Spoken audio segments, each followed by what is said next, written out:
toda a história encontra alguém. Talvez esta encontre você. Fique conosco até o fim.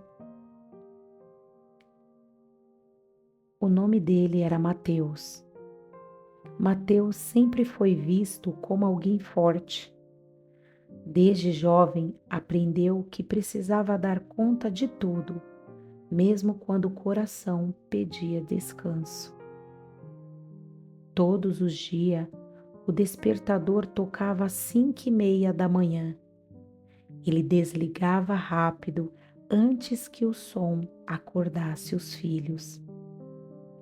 Levantava em silêncio, lavava o rosto, passava um café simples e sentava sozinho à mesa da cozinha. Enquanto o café esfriava, a mente esquentava as contas do mês, o trabalho instável, as responsabilidades que nunca diminuíam. O medo não chegou de repente. Ele foi se instalando devagar, disfarçado de preocupação. No trabalho, Mateus percebia o clima pesado, conversas baixas nos corredores, colegas sendo dispensados, olhares desconfiados. Ele passou a trabalhar com o corpo presente e a mente sempre no amanhã. Em casa, Clara, sua esposa, tentava manter a rotina. Acordava as crianças, preparava o café, organizava a casa. Ela sentia a falta do homem que chegava sorrindo. Agora, Mateus chegava sempre cansado, calado e distante. Você está bem? Ela perguntava com cuidado. Só cansado, ele respondia. Mas não era só cansaço. À noite, depois que as crianças dormiam, Mateus se deitava ao lado da Clara, mas a mente continuava acordada. Pensava no futuro, criava cenários de perda em sua mente, ensaiava fracassos que ainda não existiam. O coração acelerava, o sono não vinha. Ele acreditava em Deus, mas havia parado de orar com profundidade. Dizia a si mesmo que depois retomaria isso, quando tivesse mais tempo, quando estivesse menos cansado. Até que chegou uma noite em que o corpo disse basta. Sentado no sofá, com a casa em silêncio, Mateus sentiu o peito apertar. A respiração curta, um medo intenso, sem explicação, tomou seu coração. Ali, sozinho, ele percebeu. Não estava apenas preocupado, estava dominado pelo medo. Pela primeira vez, em muito tempo, ele chorou, sem barulho pela casa, sem plateia. Fez algo que ele não havia feito há meses. Baixou a cabeça e começou a falar com Deus. Não fez nenhum discurso, apenas disse: Senhor, eu estou com muito medo. Eu não sei mais como carregar isso. Me ajude.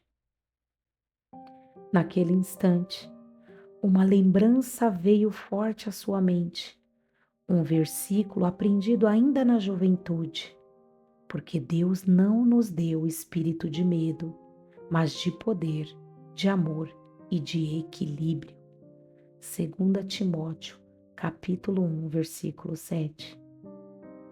Ele repetiu essas palavras em voz baixa várias vezes, como quem segura uma âncora. Logo depois, outro versículo veio ao coração. Lança sobre o Senhor toda a tua ansiedade, porque Ele tem cuidado de ti. 1 Pedro, capítulo 5, versículo 7. Nada naquele momento mudou, mas ele suspirou aliviado, como se tivesse arrancado um peso do teu coração. No dia seguinte, ele acordou diferente, mesmo cansado. Estava aliviado, mesmo com problemas. Estava posicionado e decidido a não enfrentar tudo sozinho. À noite, chamou a esposa para conversar. Sentaram na mesa, desligaram a televisão. Sem nenhum celular, ele falou dos seus medos, da pressão que estava sentindo, das noites sem dormir. Clara apenas ouviu em silêncio, segurou em sua mão e chorou também. Pela primeira vez, depois de muito tempo, oraram juntos. Passando-se os dias, o trabalho continuava exigente. As contas ainda existiam. Mas Mateus passou a enfrentar o medo de outra forma. Quando ele vinha, Mateus orava. Declarava palavras que trouxesse força e vigor. Quando a ansiedade apertava, ele lembrava: o Senhor é a minha luz e a minha salvação. De quem terei medo? Salmos 27, versículo 1. Algumas noites ainda eram difíceis, mas agora ele não se sentia sozinho. Começou a conversar mais com os filhos, a prestar mais atenção nos pequenos detalhes, a valorizar o que ele ainda tinha. O medo quase o venceu. O medo quase roubou a sua paz, sua família, sua esposa e até a sua fé. Quase o fez desistir de si mesmo. Mas Mateus aprendeu algo essencial. Fé não é a ausência de medo, é confiar, mesmo quando estamos com medo. Talvez essa história se pareça com a sua. Talvez você tenha tentado ser forte o tempo todo. Carrega medos que ninguém vê, nem a sua esposa, nem seus filhos, ninguém. Sorri por fora, mas luta por dentro. Lembre-se, Deus não espera que você carregue tudo sozinha. O medo, ele cresce no silêncio, mas ele é enfraquecido quando ele é colocado em oração e é declarado em palavras. Se o medo quase te venceu, ainda dá tempo de mudar o caminho.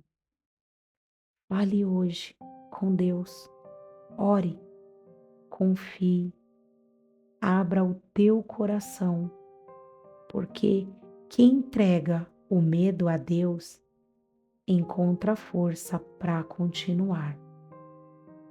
Boa noite, que a paz alcance o seu coração. E se esse vídeo falou ao teu coração, compartilhe e envie para pessoas, amigos que estão passando por dificuldades e que estão com medo. Você pode salvar uma vida.